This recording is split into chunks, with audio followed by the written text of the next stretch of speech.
Трговската размена меѓу Македонија и Словенија до 2020 година може да достигне 500 милиони евра. Економската соработка оди во нагорна линија. Државите прават напори да создадат стабилна и безбедна клима во која инвеститорите ќе вложуваат, а граѓаните ќе имаат повисок стандард.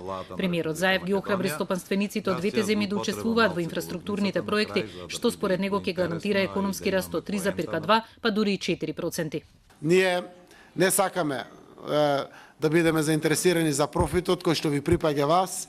Нашиот интерес е бруто домашниот производ, нашиот интерес е работни места кои што ги отварате и нашиот интерес е секако извозот. Ние имаме желба да го дигнеме нашиот економски стандард, но тоа ќе се дигне само низ инвестиции кои што се исплатливи преку математиката кој што треба да покаже профит.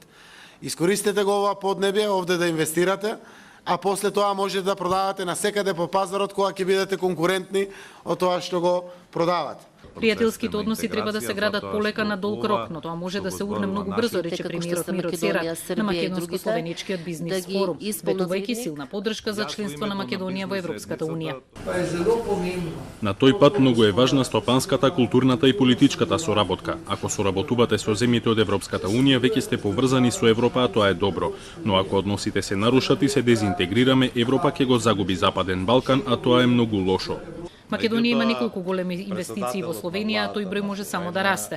Словеничките инвеститори, според Бранко Азевски, се уште можат сериозно да профитираат од нискиот стандард во Македонија. Од самиот почеток на нашата независност, никогаш не ги напушти релациите со нас и секогаш учевме од нивните искуства. Некој ќе речи дека во некои работи беа напред и заработија на нас тука, и тоа си е нормално во бизнисот. Ние заработивме на ними. Меѓутоа, ево, работите почнаа да се менуваат. Трговската размена меѓу Македонија и Словенија изнесува $300 милиони годишно и бележи раст од 10 до 15%.